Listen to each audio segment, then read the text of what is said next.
Evening all. Stephen here once again. Saturday evening.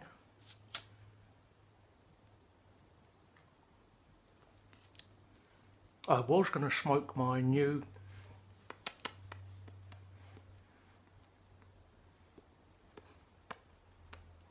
Mr. Blog tonight, but I'm saving that for next time. Because I mentioned last night that as much for my own benefit as anything else, I just thought I'd get off my chest a few things that I've been reflecting on recently, which is effectively why I retired at the relatively young age of 55. So I'm smoking my Bayard, my storytelling pipe, my salty old She Dog pipe.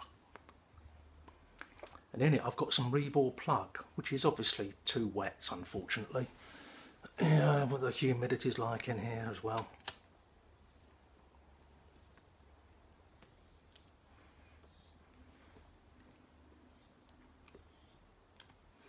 So I'll do my Mr. Brog next time.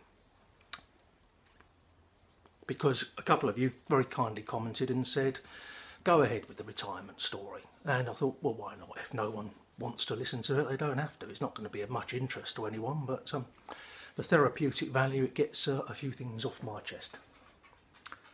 Cheers. God save the Queen. And all who sail in her. Now, yeah, I retired, well, my actual retirement date was 6 years ago.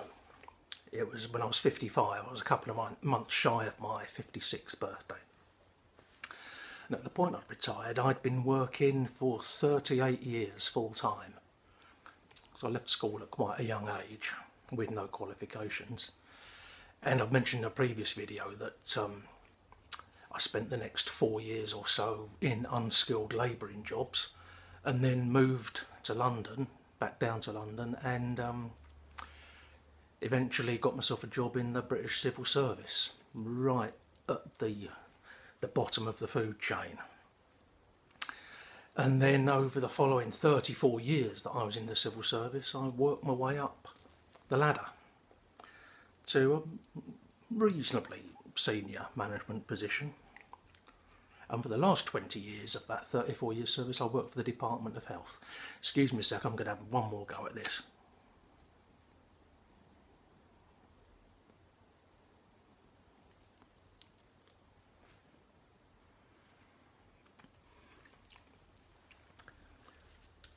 And I did a variety of jobs in the Department of Health. I worked quite a lot on food and nutrition, the public health aspects. I did a long spell in HR, working on pay and conditions. And then in 2005,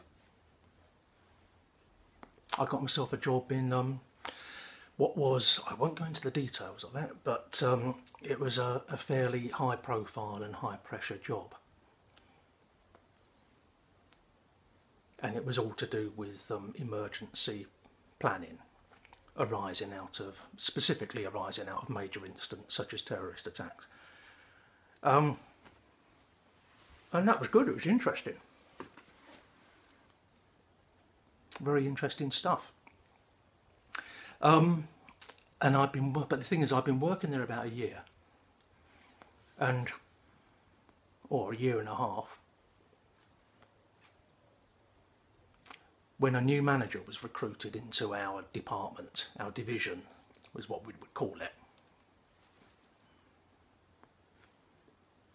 And he wasn't on my team, he was like in a different team, a parallel team, and he was one level higher than me.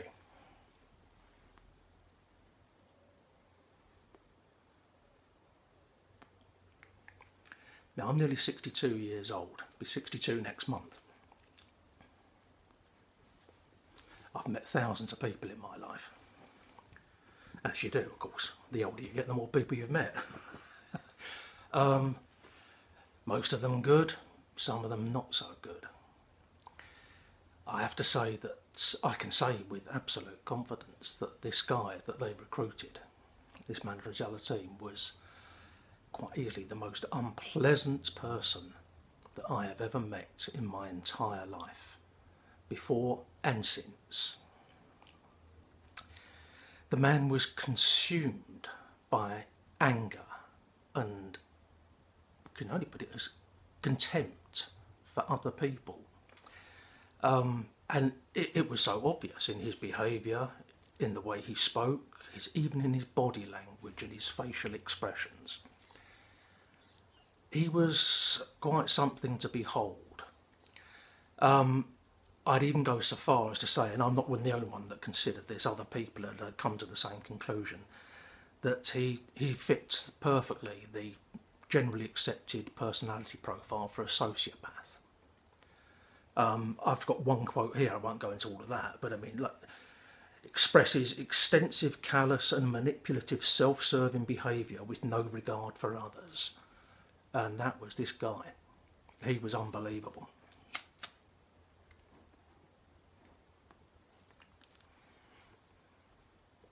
And he got stuck in as soon as he arrived, and then went from strength to strength and got worse and worse.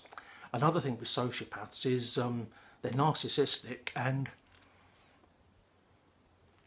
they have this all-consuming idea of their own worth above other people, and a certain amount of megalomania as well. And that was certainly the case with him. He set about building this little empire within our small division.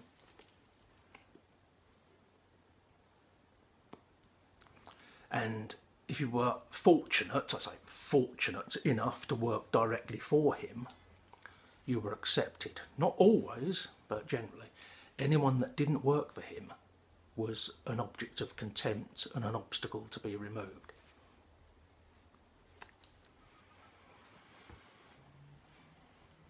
And due to his megalomania, he had this idea of increasing his empire and gradually trying to get everything under his own control. And he set about it with a vengeance. He managed to recruit to his cause a couple of like-minded people, a couple of cronies, and embarked on this, what can only be described as a campaign of relentless bullying, harassment, abuse, backstabbing and undermining of everyone that he saw as standing in the way of his objective of taking control of everything. I wasn't the only target, but it just so happened that me and my boss, we were on the team that he had #1 on his hit list that he wanted to take over. And he set to work and effectively made our working life a living hell.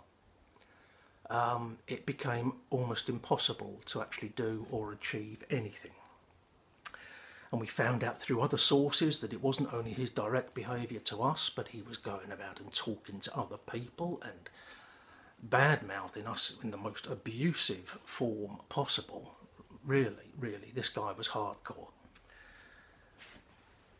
And, as I say, sustaining this campaign of bullying, particularly, and he could, of course, he could pursue the bullying against me because I was a level lower than him.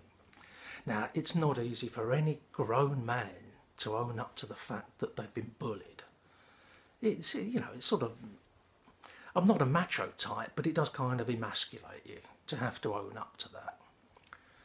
And when it's in a work environment, your choices are limited as to what you can do about it. If you're outside of work, things are different. You can take other measures that aren't available to you in a work environment. But at work, you could say we probably had 4 options. Speak to him, which we tried to do, no effect whatsoever. Water off a duck's back. You could take extreme direct action yourself, which I came very close to doing on one occasion, after he'd been abusive to me in an office in front of junior staff, and I followed him into his office and I was within a gnat's hair of pinning him against the wall by his throat. That was how angry I am, and I'm generally a fairly mild-mannered, easy-going bloke. But that was how angry, and of course this was followed many months of similar treatment. But of course that would have played directly into his hands. If I'd laid hands on him, that would have been instant dismissal for gross misconduct. No mitigation is allowed. It's a no-no, absolute. The third option would be to complain to his manager, his boss, which of course many people did. But she was scared of him because he was bullying the hell out of her too. And so she made excuses for him. It's just the way he is. We have to adapt to work around him. No. No. When you've got one person in a work environment that is behaving in an unacceptable manner, it does not mean that everybody else has to change to accommodate them. It's a fundamental tenet of management. You know, you just do not do that. So going to his manager was no good. And that left the final option, which I'd say is the nuclear option, which is launching a formal complaint with HR.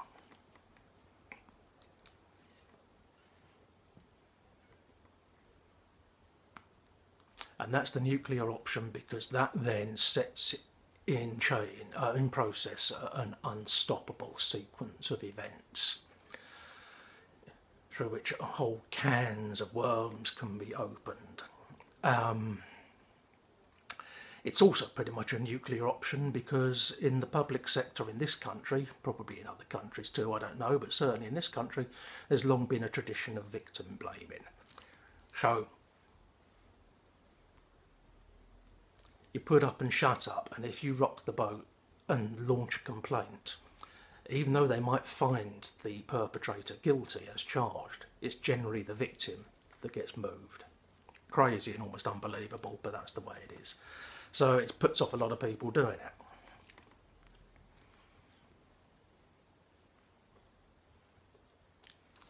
And so we had 3.5 years of this. 3.5 years of this relentless campaign of bullying and backstabbing and undermining, which takes its toll on you. It's unavoidable. It really does take its toll on you. Not only in your work life, when you're having to drag yourself in every day and wondering what's going to be coming up that particular day, but it affects your home life as well. You know, I hope you forgive the crude language, but if you're at work wading knee-deep through shit day in and day out, year after year, it's unavoidable that you're going to be carrying some of that home with you as well. And it certainly contributed to me having difficulties at home. I'm not going to say that my marriage would have survived if it hadn't been for what was happening at work, but I think things would certainly have been an awful lot different if I hadn't been able to contend with that as well. But sadly it got to a point where finally in September 2010, and so this was 3.5 years after this had all kicked off, my wife said that she wanted a divorce and we agreed to separate. Cheers. A bit light-hearted relief here. I ought to do a song and dance. Oh no.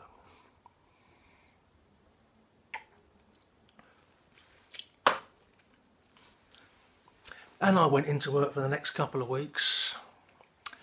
Shit at work, shit at home. And finally a day came, it was a Monday afternoon, and me and my boss were summoned into yet another meeting, sat the other side of this table and subjected to another rant, abusive rant of the... No, because it had actually got worse, because no one had stopped this guy and his management hadn't stopped him. He had accumulated so much power that he could just do whatever he wanted. And we sat there, sitting there listening to this, and I thought, I've worked 34 years in the civil service. I started right on the ground floor. I've worked my way up through merit alone, through many, many grades, up to my position. I'm coming to the end of my career. I don't have to put up with this. And so I lost it. And I told them in no uncertain terms what I thought of them. I told them that I was well aware of what they'd been doing. I pointed out what they were doing was unacceptable, if not in direct contravention of our conditions of employment. I was an ex-HR person myself. And it sort of stopped them. They sat there open-mouthed, and then when I finished, I said, well, I've had enough. I'm not putting up with it anymore.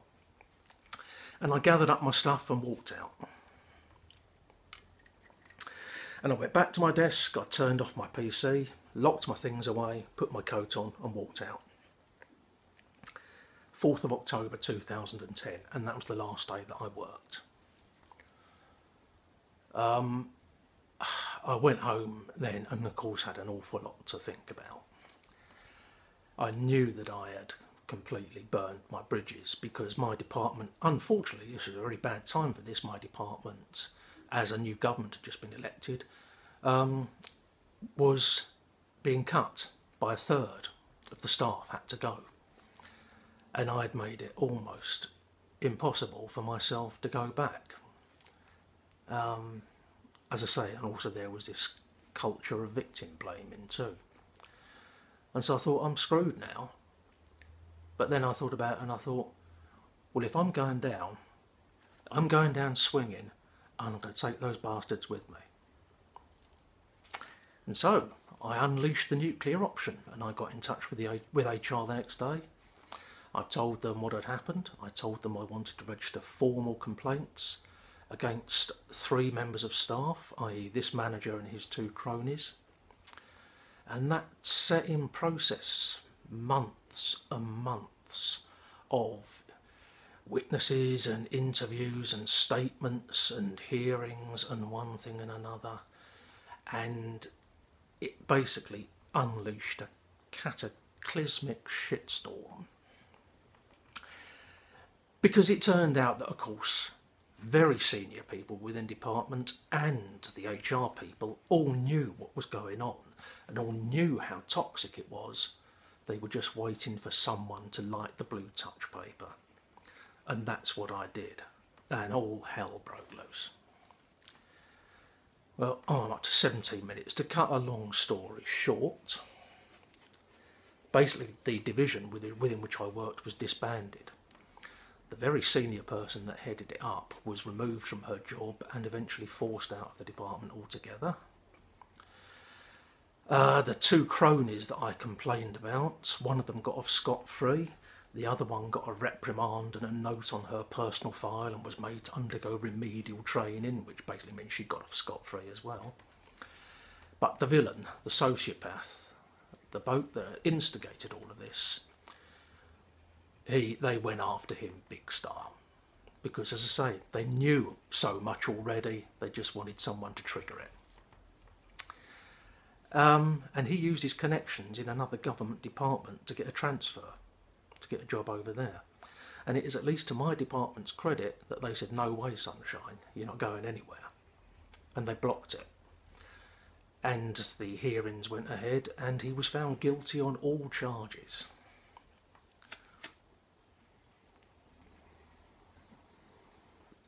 It ended up at the very senior level, right up with the permanent secretary.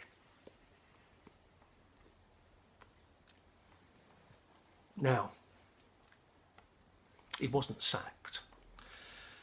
Yeah, it's very difficult to get sacked in the British Civil Service. There are basically 2 options. 1, embezzle public money, or 2, physically assault another member of staff, and he'd done neither of those.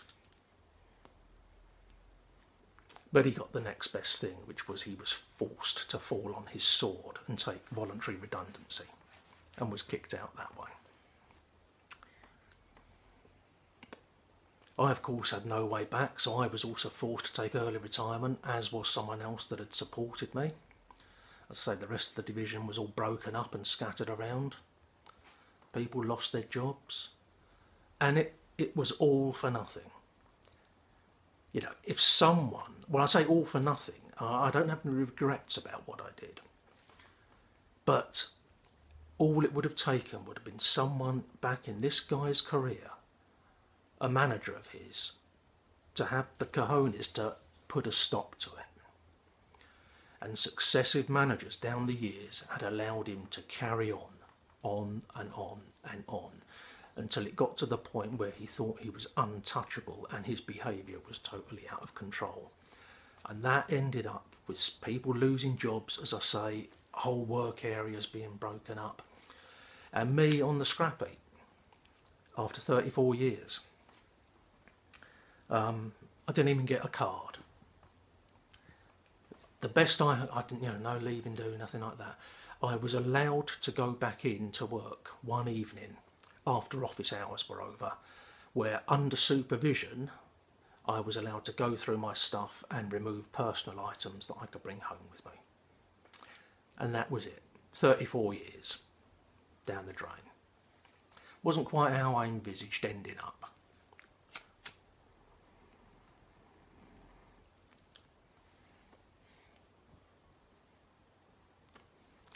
And it had a hell of an effect on me, I already suffered from depression because of all this going on.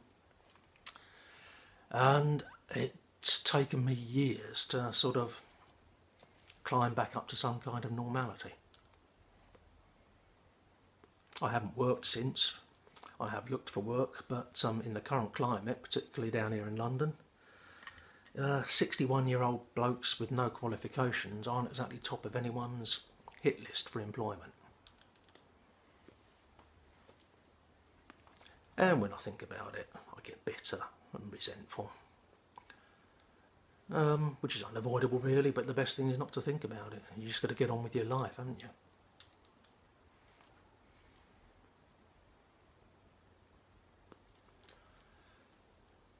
But it's the knock-on effect as well, because also it's impacted on my children and my ability to do things for them, having lost the amount of income that I was previously on. Anyway, it's all ancient history. I just wanted to get that off my chest. This is why I am retired at 61, and I've been retired since I was 55. It's not a route that I would recommend to anyone. Some people say that I should be proud of what I did, but in the end, there's an awful lot to be said as well for putting up and shutting up and just letting them get on with it and doing the best you can. But I'm not that kind of person. I'd had enough and I wasn't prepared to carry on. Anyway, that's tonight's tale of woe over and done with. If any of you have sat through that 23 minutes on the psychiatrist's couch with Beard, then I commend you. You're excellent people. I think I might put up another one tomorrow, which I think will be rather more light-hearted.